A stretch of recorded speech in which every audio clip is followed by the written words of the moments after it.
The Torah. Okay, 682, third line down, Rabbi, beginning of chapter 23. By the Ber Hashem Moshe Lemor, Hashem says to Moshe, Daber B'nei Yisrael, speak to the children of Israel, and tell them, Moadei Hashem, the holidays of, or as he has the English, the Hashem's appointed festivals, okay?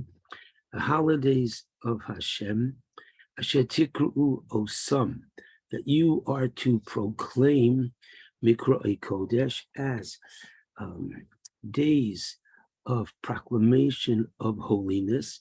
Interestingly, days upon which we read the Torah, okay? Elahei Moadoi, these are the holidays. So now, very strange. How many extra psukim in the Torah? The answer is obviously none. And yet, come on, the next paragraph begins, these are the holidays, and begins with Pesach. But here you have Shabbos at the end of the first paragraph, right, beginning of chapter 23. The second verse is, Sheshes Yomim Te'aseh Malacha, 6 days work is to be done, and on the seventh day, it is Shabbos, okay? So why is Shabbos put at the head of the holidays? After all is said and done, there's a very big difference between Shabbos and the holidays. The major difference is that if you think about it, whoa, Shabbos trumps the holidays in many, many different ways. So, for example, Shabbos, the punishment, and you see the seriousness of the day, is based upon the fact that there is capital punishment for the violation of Shabbos. You shouldn't think that they executed people right and left. We know that it was done most infrequently, but that's not the idea. The idea is the fact that one could be executed for Shabbos woe, as opposed to Yom Tov, where the prohibition, if somebody breaks Yom Tov, they're warned, etc., they're brought to court, and they get makos, which is flogging. It's, you're whipped, that's it, but there's a world of difference between one and the other. That's number one. Now, secondly, Shabbos has 7 aliyos, the most that we call to the Torah, and Yom Tov, there are only 5 aliyos. So there's no question about it. So why would the Torah put Shabbos at the head of the list of holidays? Any response from the audience? Why? What's Shabbos doing there? After all, if had the pasuk had the second verse, verse 3, not been there, nobody would have missed it. The Torah says, verse 2, these are the holidays of Hashem, and continue with verse 5. First month, 14th of the month is Pesach. 15th of the month is Chag HaMatzos. Okay, nobody would have missed it. What is it doing there? What is it teaching me? Okay, Shabbos.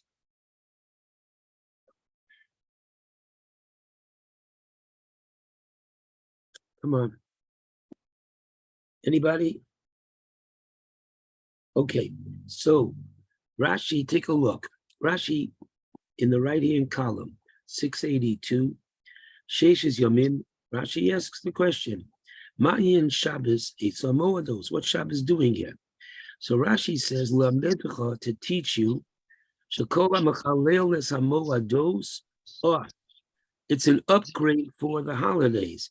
Whoever violates the holidays, Malin Olav Kilu Chilos Shabbatot. Wow. So we look upon it, not in practice. In other words, they don't execute. I told you that before already. But in upstairs, they upgrade the holidays. We shouldn't think, as we're going to see in a moment, that there's the human involvement with the holidays, which you don't have with Shabbos. And V'chol HaMakayim Es HaMoados, whoever fulfills and observes the holidays, ma'alin alav, we look upon it upstairs, kilu kiyem es a Shabbatot, as if, come on, he kept the holidays. Now, I am going to suggest another reason that there are, and this past Shabbos, we had Parshas Kedoshim. Now, interestingly, there are three different forms of holiness. There's holiness of at least three different forms. There's holiness of the body. Whoa, a Kohen is holier than a Levi. A Levi is holier than Israel. So that's one kind of Kedusha, the Kedusha of the body. And more than that, the individual fluctuates.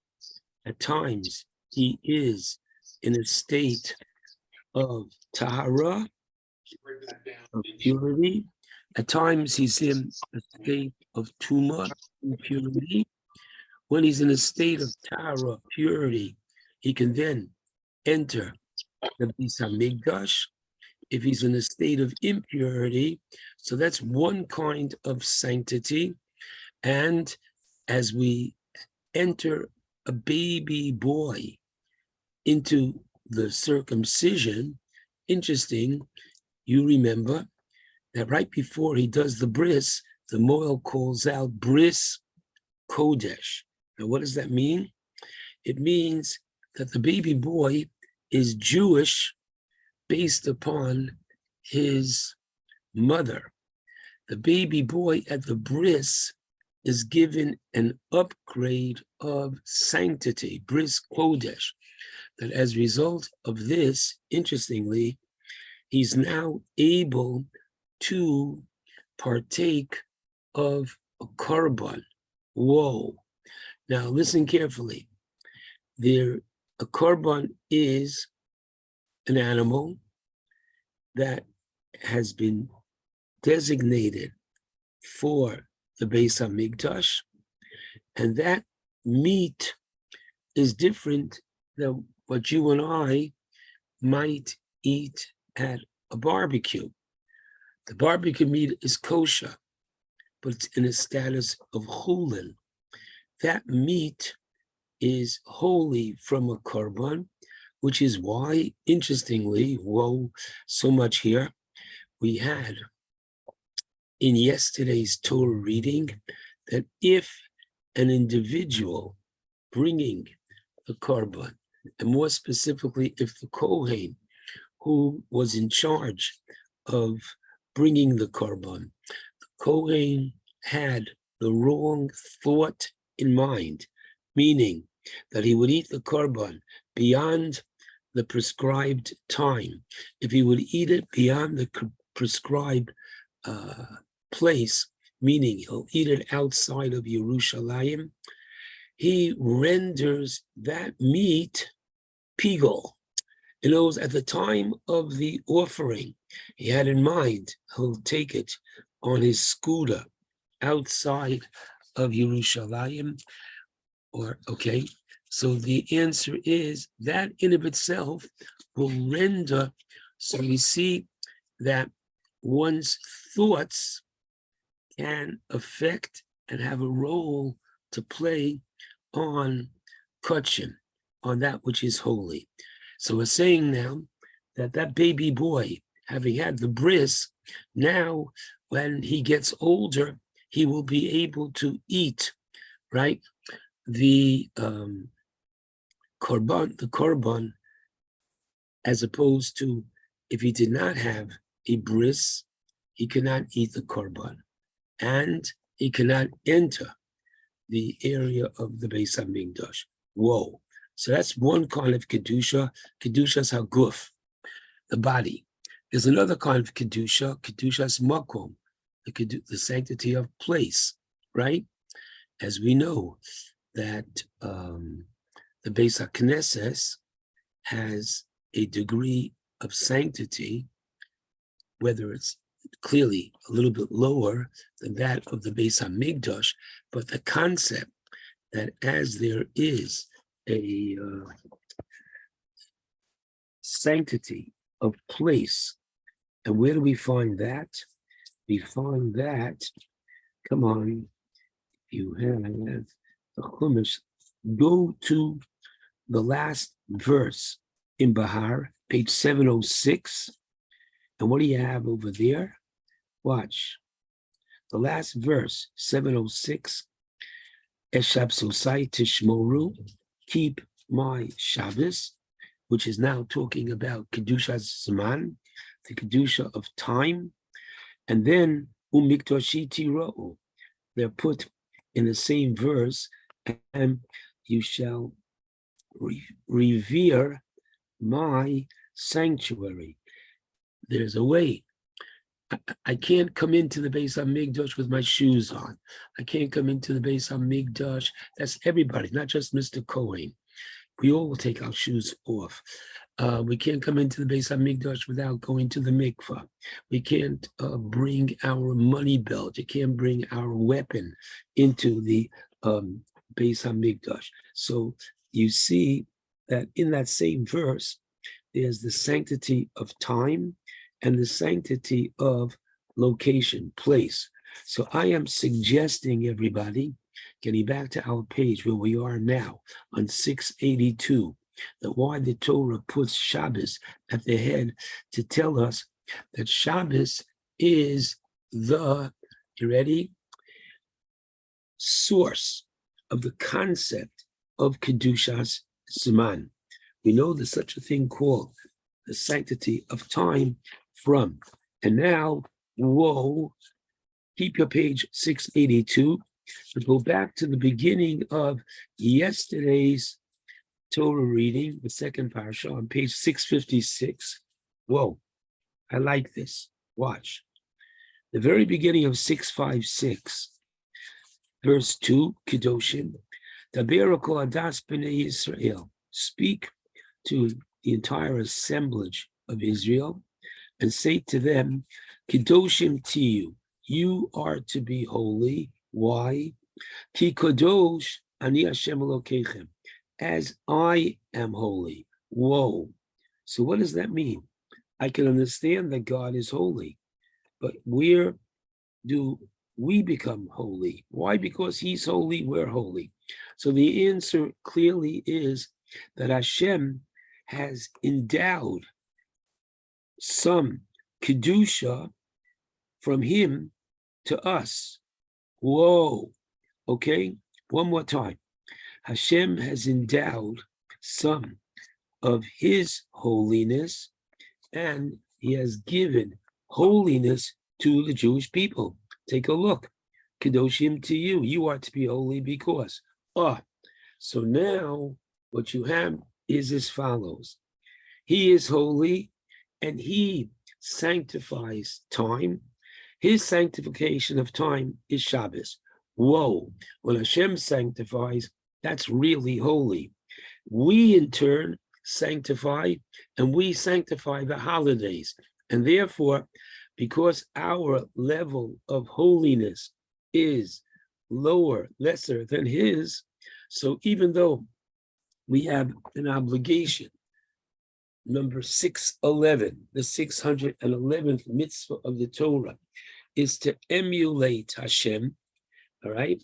And again, how should I say it? One of my favorites. So take a look I'll show you where that pasuk is, that we are to emulate God. So the answer is we can only begin to approach conceptually, all right?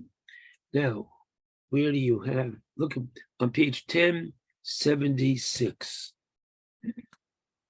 the end of verse 9, on 1076. So take a look, and the end of verse 9, right, on 1077 is, and you go in his ways, v'holachta b'drachav, you are to follow capital H, him. So now, as he sanctifies time, so too we sanctify time. It's all, quote, together, all right? And therefore, what's happening is the holidays. Hashem puts Shabbos first. He sanctifies time. We sanctify time. Now, what does that mean? We sanctify time. Go to the next paragraph on 682. Eila Moadei Hashem Mikroi Kodesh. Right? These are the holidays of Hashem, those that He has called for. Mikroi Kodesh, holy convocations. Asher Tikru'u. Now watch, remember, Mendy, there are no nekudos in the Torah. So the verse reads, Asher Tikru'u Osam, which means you shall proclaim them as holy days b'moadam. But the word Osam, which means them, can also be read, come on, Mendy, how? Atem, right? If the Baal Koreh were to read it atem, we would correct him. But on one level, it is definitely correct. The word atem means you. Asher tikru atem, that you shall proclaim them. The basic difference is as follows. Whoa, now listen carefully. Very, very powerful. When it comes to Shabbos, ready or not, here it comes every seventh day. There's never, Jay, put your hand down. There's never a day that Shabbos is, quote, postponed to Sunday, taken in early on Friday. No, every seventh day without exception. It is not pliable in any which way, okay? Thursday, Friday, that's it. Always Shabbos, every seventh day. However, and this is so exciting, watch.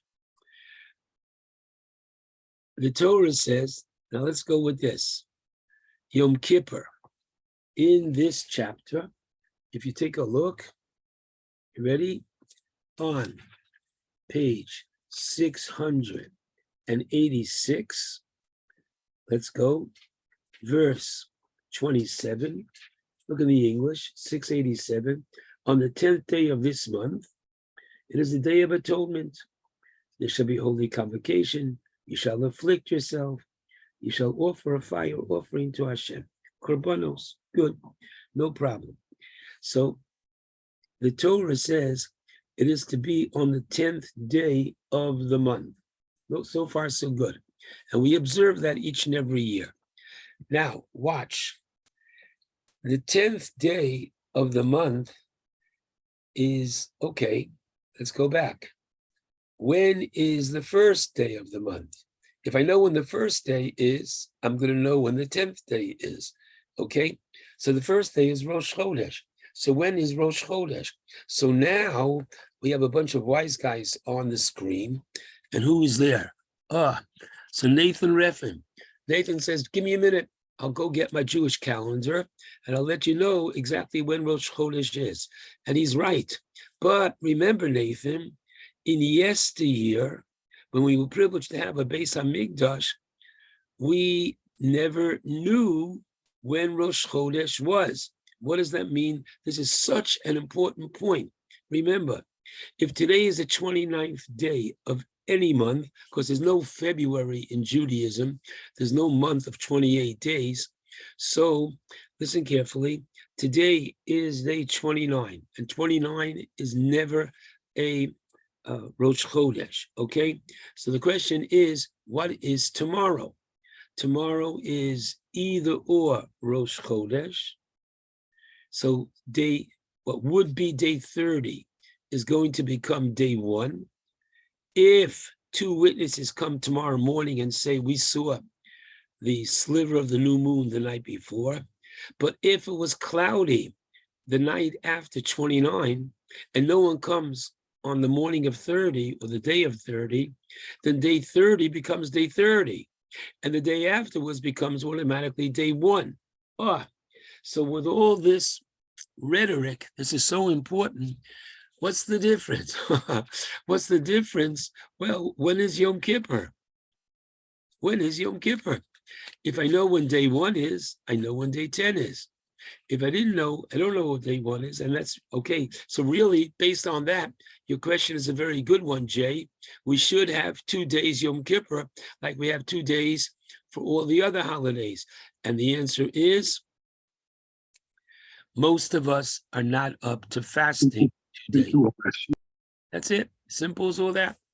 It's the frailty of man. It's the reality. Okay, so now let's get back over here.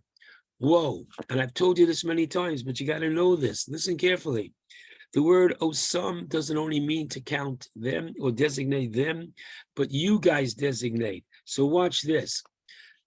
Put this down. It's on the midterm. Lo adu rosh. Rosh Hashanah can never be Aleph, Sunday, Dalid, Wednesday, Vav, Friday. Rosh Hashanah can never be the first day of Rosh Hashanah, never, ever. No exception to this guy, because if Rosh Hashanah is going to be on one of these 3, Sunday, Wednesday, first day of Rosh Hashanah, Sunday, Wednesday, Friday, then what's going to happen? Ouch. You're going to have Yom Kippur either or on a Friday or a Sunday. And we don't want Yom Kippur on a Friday or a Sunday. Because if you have Yom Kippur on a Friday or a Sunday, that's 2 days, no cooking. 2 days, no burial. Whoa. So the rabbis stack the deck. So listen carefully. If day 29 is a Shabbos, you ready? Day 29 is a Shabbos. Saturday night, Hershon and Bowski take a walk together. And what happens? They look up. They come to Bezdin the next morning, only to find what's on the door of the Bezdin, a sign. What's the sign say, Jay? Closed. Go home. What do you mean closed? And the answer is we're stacking the deck. So that's that word atem. Very, very, very powerful. Okay, having said that, so what does it show? It shows that man is in charge of the holidays, meaning as to when the holidays are going to be. And therefore, whoa, now it makes sense that if one violates the holidays, they only get a lighter punishment because the sanctity is coming from man. The sanctity of Shabbos comes from God. So all this, Baruch Hashem, makes good sense. Okay, just note, if I were to ask anybody when is Pesach, and you're going to tell me Pesach is the 15th of Nisan, and you're right, but that's not what the Torah says. Excuse me, 682, verse 5. B'chodesh Harishon, first month, which is Nisan, on the 14th in the afternoon is Pesach, because that's when the Korban was brought. So important, the Korban Pesach.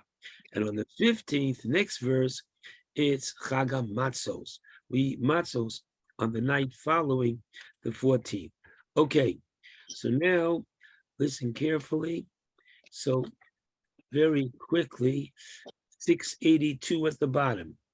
So the Torah tells us, in the week of Pesach, Daber b'nei Yisrael, speak to the children of Israel and say unto them, Ki savo el oretz, when you come to the land that Hashem gives us, uksartem, and you shall cut kitsira, the harvest, and you are to bring, says the Torah, omer, and omer's worth, when, you'll see in a moment on the second day, omer's worth, cutting to the Kohen. Okay, now, listen carefully. When is this brought? Torah says, the Kohen shall take this omer's worth of barley, and when is it done? Mimocharas hashabos. Okay, on the day after, now take a look. You ready? On the morrow of the rest day. Whoa. He doesn't say on the morrow of Saturday, which is what the Sadducees said. Now you see, I know I'm running. I hope I'm not going too fast, but these are all so important points. Okay, let's go. How many Torah do we have? Come on, prove it to me. So this verse here is one of your primary texts. This one, and what we're going to get to in a minute, verse 11 and verse 15. The Torah says that the Korban Omer, which is brought not by each and every Jew, but one Korban Omer on behalf of the entire nation of Israel. And basically what's happening is the Kohen takes an Omer, which is a dry measure's worth of barley, and he waves it as you and I wave the lulav.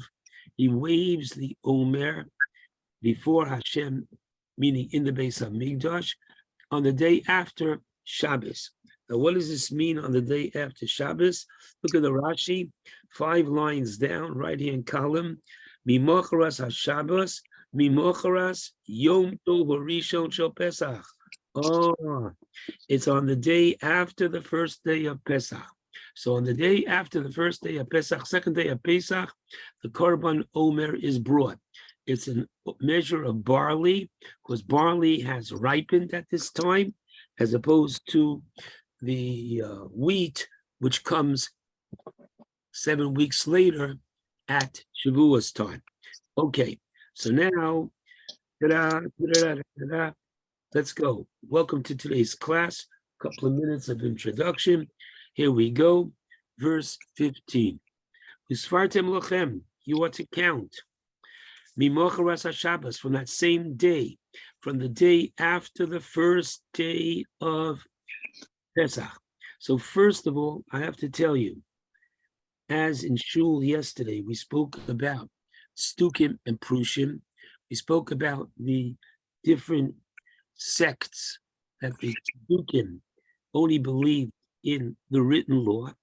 So if you only believe in the written law, what does the written law say? You shall count from the day after Shabbos. So you count on a Sunday.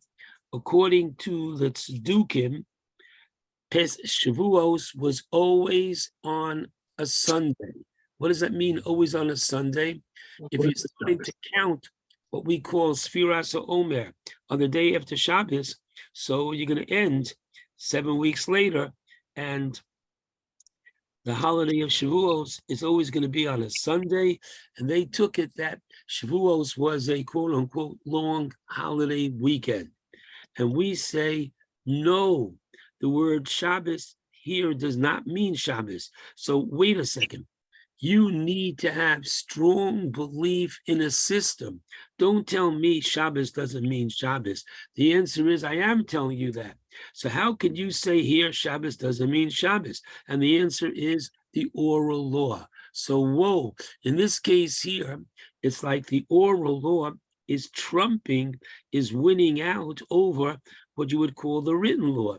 The Torah Shebechsav says, Mimocharas HaShabbos, and if you ask me, I know when Shabbos is, Thursday, Friday. No, in these 2 verses, verse 11 and verse 15 of this week's Torah reading, the word Shabbos does not mean Shabbos. It means the holiday, which is a day of rest. Very interesting. Okay, so now watch. The Torah says you are to count from the day after, right?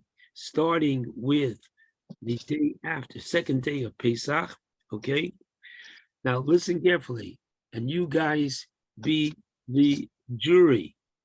Miyom aviachem, from the day that you bring, Omer HaTenufa, Omer, the measure of barley, which is waved. The Torah doesn't mention barley, but we know that it is barley. Sheva Shabbosos Tmimos Tiyena, 7 complete weeks. Okay? Now, tell me. Let's go. Read the verse, everybody. And now I'm going to ask you, is the counting of the Omer dependent on bringing the korban. Again, Usfartim lachem, you are to count from the second day of Pesach, from the day that you bring Yom Aviachem. I want to make sure that I'm reading it correctly. Look at the art scroll, verse 15. You shall count for yourselves from the morrow of the rest day, the day after the rest day, which is the first day of Pesach, from the day when you bring the Omer of the waving. From the day that you bring the korban, you are to count 7 weeks, and they ought to be complete. Okay, so now, is the counting dependent on bringing the Omer, bringing the korban, so that when there is the bringing from the Torah, there is counting from the Torah, and if there's no bringing, then maybe there's no counting on a Torah level. Yes, yes, no, no. Is the counting dependent on bringing? What do you say? You could see it both ways. Wise guy, show me how you see it other than. Let me play tough guy with you, Mendy. I know the Shiur by Rabbi Yudin who said the Rambam says it's the rice. Right. That's right. Now, the question is, how can the Rambam say Doraisa? First of all, if I had to choose myself, it would appear at first glance, one could make that mistake, that you have to bring the korban and you count. So I understand the other side, which says that today, forgive me, no tiki, no washi, no korban, no counting on a Torah level. So therefore, our counting today would be like, forgive me, our eating of maror. Our eating of maror is rabbinic because we don't have the korban. So our counting today is rabbinic because we don't have the korban. And indeed, let's go. And indeed, we have a chance. I'll get to the Sefer HaChinuch, and the Sefer HaChinuch says just that because we don't have the korban, it is only rabbinic today, and the consequence is very, very significant. In other words, if it is rabbinic, I can be more lenient. On a rabbinic mitzvah, we can be a bit easier, and some of the consequences will be, right, how early can I count? If it is a biblical mitzvah, whoa, I got to be more strict. And if it's a rabbinic mitzvah, I can be more lenient. So I can even count Beina Shmashos, right, after sunset. And if it's going to be biblical, I have to count at nighttime when it's definitive night, just like, even though one could argue, matzah you had to do at night because the Korban Pesach was at night. Okay, let's hear. It's not dependent on the korban. You're counting down from Pesach till Shavuos. Yes, but it's not dependent on that you have to bring the Wait korban. Wait a minute. Once again, hold on. Wait a second. Everything you're saying is right, but you're not sticking to the text. In other words, the text doesn't say what the answer is. The last thing I want to do is shake Mendy's last point, that you shouldn't think I agree with it 101%, that we're counting. But interesting, take a look, everybody. I love this. What do I love? In other words, if I ask any of you, and you're going to tell me correctly, why are we counting? We're counting between Pesach and Shavuos, and we're showing our excitement. We're showing we can't wait. We're, etc. You're right, but you're not going to be able to show me that in the text. Rabbi, okay? Yes. So what's the difference between this and Techeles? Big difference. Big difference. Yeah, What? okay. Hold on a second. I love it. Okay, watch this. It's a fair question, no? No. I'll show it to you inside or even outside.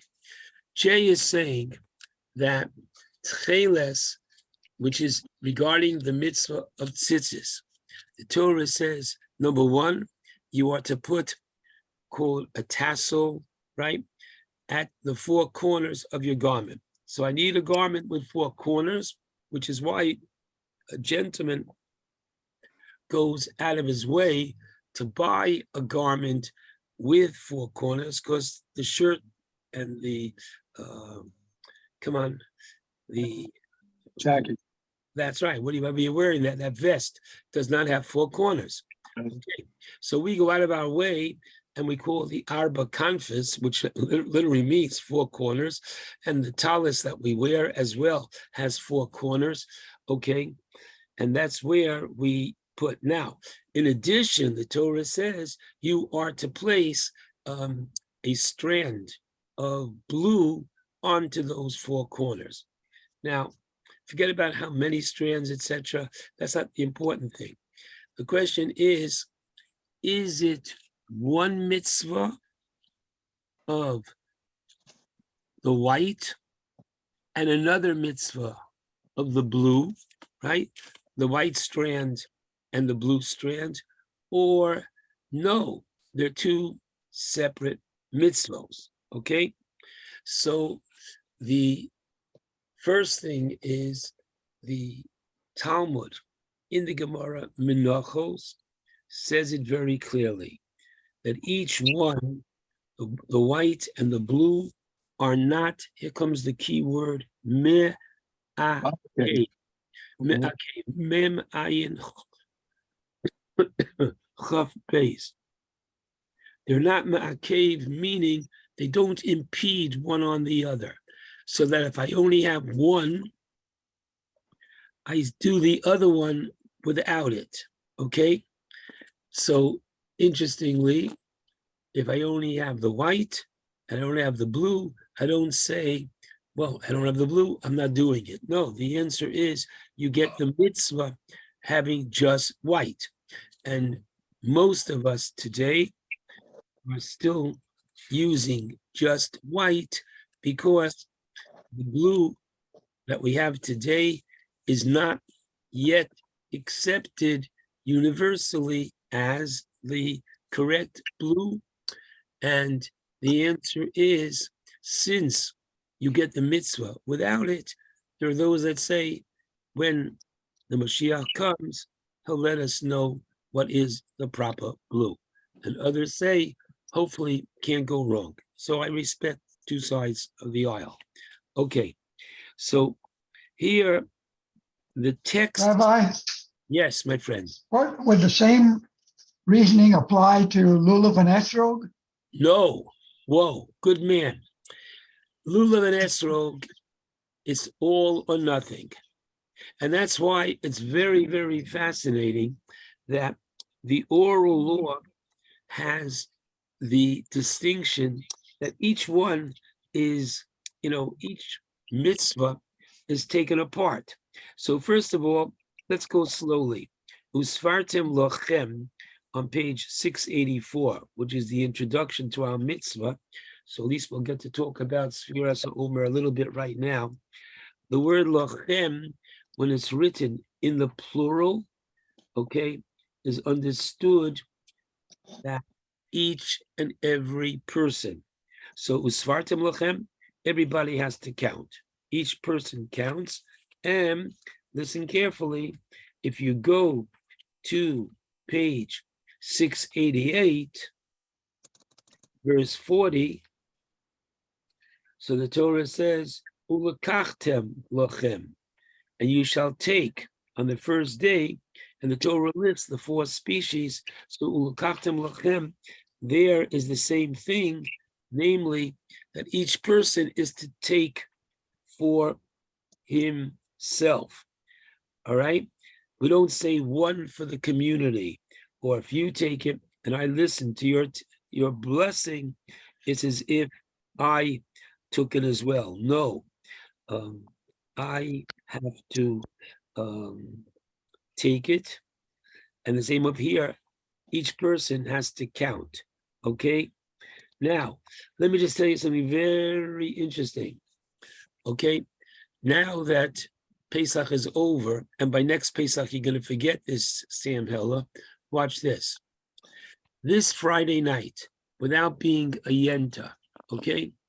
But did everybody this Friday night necessarily drink wine after Kiddush?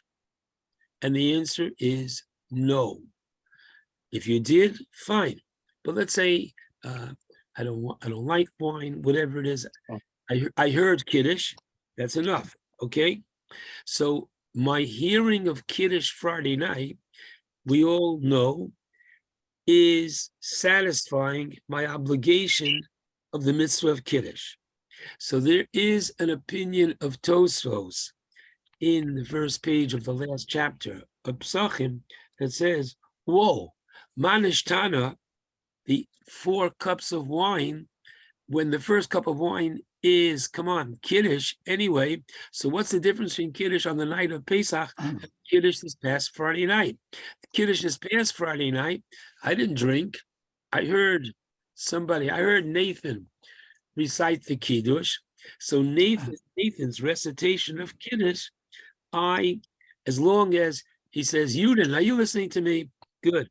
And I said, Nathan, please keep me in mind. So if he had me in mind and I was, etc., his recitation satisfied my obligation. So there is one opinion in Tosfos that says, guess what? You can do that for the 4 cups of wine. Okay? So it's not outrageous. It's just not what we don't follow that school of thought. So you see, and it's not like, okay, times are bad, so this year I'm going to go with Tosfos and I'll apologize to my guests. I don't have a job, no. Once normative Judaism has accepted, this is the practice that we all do, but it's just nice to know that there are these other ideas out there, and ultimately, we all practice the same way. Ultimately, we all do drink 4 cups of wine, etc. Okay, and so the same is true. Interesting now. Whoa, watch. How about Sfiras Omer, which is counting? So first of all, counting requires that you articulate. It's not enough to think it in my mind that last night was 24, right? I have to say last night that last night was 24. Okay, can I hear somebody else's counting? And the same way I hear your Kiddush, which is biblical. So whether this is biblical or rabbinic or not, or I hear your reading of the Megillah, okay? So the answer to that is, technically speaking, I can hear your bracha. When Rabbi Eisler makes the bracha tonight, and I listen to your bracha, I can satisfy my obligation of the bracha. But as far as the counting is concerned, that most say that you have to, quote unquote, articulate. So the Rambam, if he was teaching this morning, wow, listen to what he says. Verse 15, you are to count on the morrow of the first day of Pesach. Now tell me about that day. That day happens to be the day that we bring the Korban Omer, but not necessarily that you must bring the Korban in order to have the biblical obligation of counting. In other words, he would say, because they're not tied together, according to him, best proof, it's still biblical, even though, so the day is charged, okay? The day is charged with the obligation to bring the Korban, and now, whoa, listen to this, okay? Listen to this. We're going to go off on a very interesting tangent.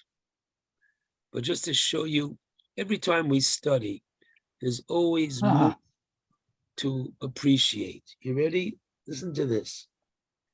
This can justify the Rambam as to why counting today is still biblical. Watch this. There is a debate in the Talmud, okay, as to the sanctity of the land of Israel. That once the land of Israel was conquered by Joshua, So Joshua and the Jewish people, when they came into the land of Israel, they endowed a certain holiness to the land. Okay. And now, years later, when the Babylonians conquered the land from us, does that sanctity leave? When we conquered it, we made it holy. Now that they conquered us, the Babylonians, and destroyed the first temple, does the sanctity of the land depart? So that's a machlokes, and let's even say it did. However, watch, Beis Hamikdash was sanctified by years later, 400 years, I think 480 to be exact, after Joshua comes in. King Solomon and his father David sanctified the temple, the Beis Hamikdash. And there the Rambam writes that even though it was destroyed by the Babylonians, the sanctity of the Mikdash is still there, because that came from God's presence, the Shekhinah, and the Shekhinah is lo b'teila. The Shekhinah can never be destroyed. So the practical thing, remember, Nathan, on your next trip to Eretz Yisrael, we hope that Mashiach is going to be here, and there'll be no question. But Mashiach is not here yet. Can you go up to Har HaBayis? Is it still holy? I'm a big boy. I can see two schools of thought. One school of thought says, Rabbi Eisler, show me where the Beis Hamikdash is. He's right. There is no Beis Hamikdash. So if there's no Beis Hamikdash, why can't I go up? So the Ravad would say, you're right. 2 and 2 makes 4. The Ravad says there's no Beis Hamikdash, go up. So why aren't I going up? I hope to be in Israel this summer. I'm not going up for one reason. We don't want to play Russian roulette. Maybe the Rambam is right. And what does the Rambam say? The Rambam says that the Shekhinah, God's presence, is still there. Once it was put there, it's still there. So not only is it a holy site, and we don't have the means. It's not enough to go to the mikveh, to go to the base of that site of the mikdash today. I need the sprinkling of the ashes of the Poraduma, which we will have when we have the third base of mikdash. Okay, so therefore, the idea is, watch this. Technically speaking, I should bring, the Jewish people should bring Korban Omer on the second day of Pesach. We don't because of a technicality. We don't have a Beis Hamikdash. But therefore, listen very carefully, everybody. According to the Rambam, you ready? Miyom Aviyach is not from the day that you brought, and therefore to make it contingent, no tiki, no washi, no korban, no counting on a Torah level. No, this is the day that we are to bring it. So Miyom Aviyachem is every year on the second day of Yom Tov, Pesach. I meet you, Jay. I say Gejantif, and Jay gives me a krechts. Oy. Thank God it's not his back. What is it? What's the oy? What are you oying about?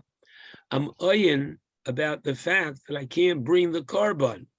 Now, not you, by the way. Remember, this is not a personal korban that Eisler brings and you. No. One korban for the entire nation. But the korban is not being brought on the second day of Pesach. But Miyom Aviyachem doesn't mean the day that you actually bring, but the day that you are to bring. Whoa. And therefore, the Rambam is still in the game. And therefore, the Rambam learns that it is biblical, and others like the Chinuch learns that it is not biblical. Okay, here we go. Let's just get a few more interesting things about. Now, let me play hardball. Hardball is you're gonna have to come up with why no Beis Hamikdash is Ma'akev bringing Shlosh Regalim. No. 1 second. Whoa. Wow. Yeah, let's wow, that's a very nice question. Listen carefully what Jay's asking. Jay's saying, here, let's go. Let me show you the verse that he's talking about. And let's see. Go to, watch. 10:22. So at the 10:20, starting on 10:20, you have the holidays, Pesach, Shavuos, and Sukkos. At the end of Sukkos on 10:22, verse 16, 10:23 in the English, 3 times a year, all your males should appear before Hashem, your God, in the place that he will choose. Okay, interesting. Yerushalayim is not found once in the Torah. Ready? The name Yerushalayim, not found once in the Torah. It's found hundreds of times in Tanakh. Hundreds. I believe it's in the 500s. Mendy, you'll let us know how many times. 700. Interestingly, huh? It's 700. Whoa! Thank you. I appreciate that. Good. Now listen carefully. Okay, wise guy, Mr. Eisler, how many times is it mentioned in the Quran? 0. That's right, 0. So unlike other peoples that rewrite history and say that Jerusalem is holy for them, not once, and by us, and now you should know, Yossi, why is it that way that it's not found in the Torah? So there are several very good answers for that. Why Yerushalayim is not found in the Torah?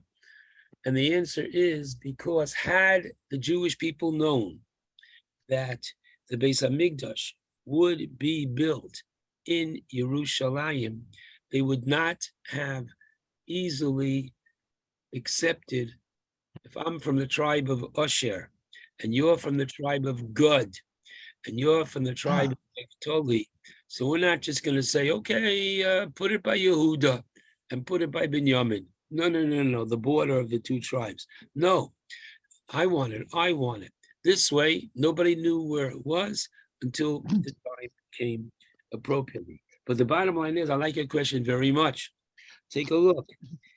Jay is asking that the Torah says 3 times a year, and the Torah identifies Chag HaMatzos, Chag HaShavuos, Chag HaSukkos, the Shalosh Regalim, and the word Regalim is related to Raglayim. Whoa, what is Raglayim? Feet, and Regalim are holidays. Basically, these are the 3 pilgrim. What does pilgrim mean? Pilgrim festivals means, Yossi, you're not going to Acapulco. You're going the wrong direction. You're going to Yerushalayim. The Torah says, and remember, one of my favorites, okay? You'll take a look, everybody, in Pirkei Avos, chapter 5. So it's probably the 4th Mishnah or the 5th Mishnah, chapter 5, that nobody ever complained that it was crowded. Was it crowded? Of course it was crowded, because everybody's coming. And remember, some people are more, becomes a fancy word in English, fastidious. Okay, come on, wise guy, Mr. Eisler. What's fastidious? Very careful, very That's right. Very picky. Or excuse me, before you come into my house, could you please wipe your feet, or better still, take off your shoes, because my house is like a museum. Okay, and by all means, there are those kind of people. Guess what? If you are that kind of person, Herschel, you can't live in Yerushalayim. What do you mean you can't live? Still your business. What kind of a guy I am? No. Here comes Pesach. Could you imagine? Come on. How many people are already sleeping in your house? 7? That's not enough. Come on. We'll find 2 more people that can bring each their mattress. Amazing. So the idea is just to be in Yerushalayim. Wow. For Pesach, Shavuos, and Sukkot. So now Jay is asking a question that obviously time has proven. him wrong, but it's a very good. We need a source. He wants to know, why do we still observe the holidays if we can't come and fulfill the pilgrim part of the holiday? So maybe, wow. I love your question, Jay. I'm going to give you one answer right now. Yeah. How many times, listen carefully, everybody, do we find the Torah speaking about the holidays? So if it's not Shabbos, so you can Right. take your pencil, at least that right. You have it first time in Mishpatim. Watch. Whoa, home run answer. So my answer to you, Jay, is going to be as follows: that since the Torah speaks about the holidays, independent of this concept of 3 times a year, whoa, that could very well be the charge that we have those holidays without the aspect of being a pilgrim festival. So, No, I'm sorry, but so that's not my question. My question goes the other way. yeah, Why aren't we chayiv Aliyah L'Regel? no, because we don't, because forgive me, Aliyah L'Regel was, So why is that Mayakev? it's not Ma'akev. That's the point. No, you're Why is it not Ma'akev? Yeah, I'm going to show you right now. You're saying you're What? celebrating in Chutz La'aretz. I'm saying, why aren't we going up to the Temple Mount or to the Kotel? Good, because listen carefully, Bobby. The Torah has on page, start on page 434. No, on page 436 in Mishpatim. So don't tell me it's not elaborate, and you're right. But go to verse 15. Ah, you see now. Oh, hold on a second. Shh. We have to send an email to. You ready?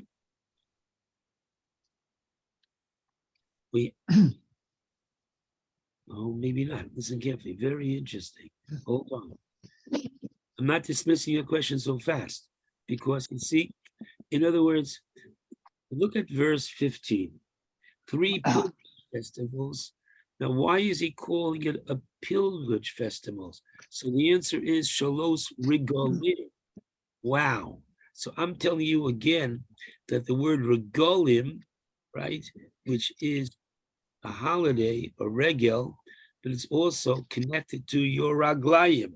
So I'm saying that where it says one, it includes the other. Whoa.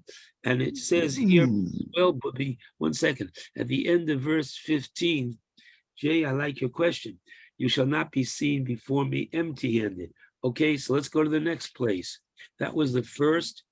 Come on, everybody. Go to the end of Kisisa. Whoa. Hold on. I don't want him to get swell-headed. 1 second. The end of Kisisa starts on page 510 at the bottom. Okay? Verse 18. Esrag Matzos Tishmor. Okay? The festival of Matzos. 7 days eat Matzos. Good.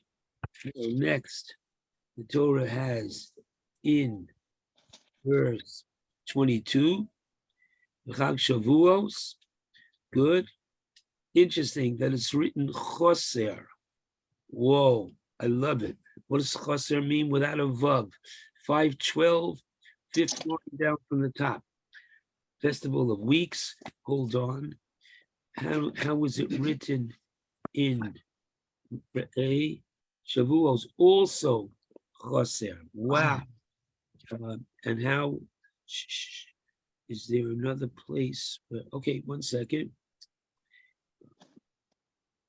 1 second. Yeah, in this week's parsha. Hold on a second.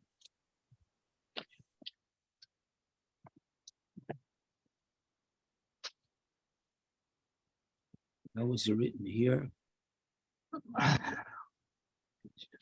Holiday. 10:22. Not Shavuos. Interesting. Hold on. Okay, then now go back on page 512 and Chago Asiv. Ooh, there it is again. Shalosh Pa'im Bashana, 3 times a year.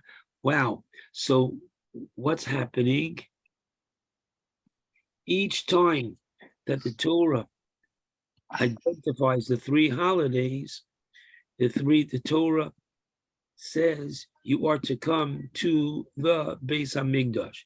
So Jay's question is, whoa, if that's the case, why isn't there a mitzvah today to go to Yerushalayim for Shavuos, right?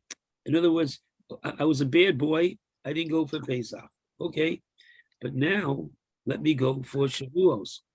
Why are the holidays to be observed independent, and going to Shavuos would be an additional, going to, the Beis Hamikdash nowadays?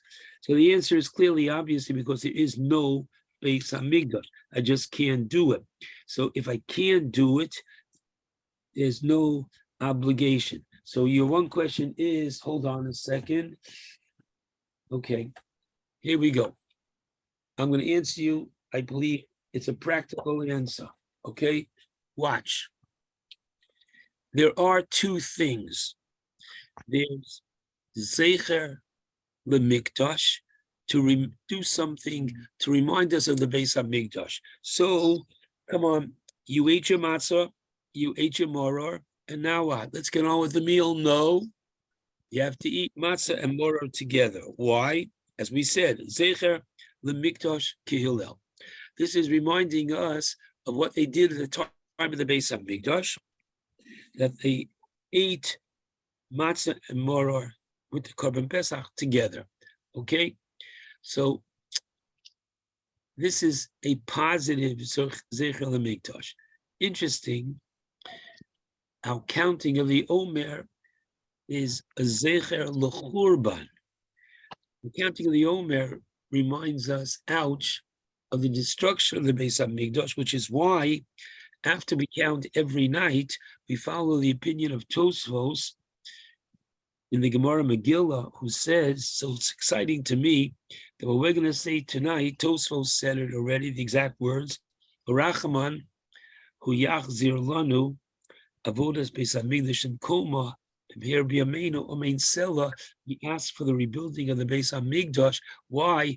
Because right now, our counting the Omer reminds us, ouch, of what we don't have. So I'm going to tell you the following. They're separate, independent mitzvos. The Torah says to eat matzah, period. So there's a mitzvah to eat matzah independent of the Beis Hamikdash. Torah says sit in a sukkah is a separate mitzvah independent of the Beis Hamikdash. So the idea of coming to the Beis Hamikdash, so we went through a historical period of time when it was almost, if not in reality, an impossibility. There's a Tosfos at the end of Ksubos. The Gemara at the end of Ksubos extols the land of Israel. Whoa. And the Gemara, so Tosfos basically says, I'm listening to this Gemara, and the Gemara is saying how special the land of Israel is. So if that's the case, that the land of Israel is so special, why don't we all go? Okay, good question. And what is Tosfos' answer? It's dangerous. You don't have to put your life, because traveling by sea, in those days, the boats were not as good. Pirates on the seas, it was not an easy thing at all. So there is no obligation to do something that that's too difficult for the people. So I think it's a practical answer. So now, whoa, if that's the case, you convinced me, Jay. I'm not going to Acapulco for Shavuos. or any place else on where exotic Jewish tours might take you, I'm going halavai home. But we need another answer. It's clearly not Ma'akev, but Bli Neder. I'll try to find you the exact source. Good question, everybody. Okay. Mendy, thank you.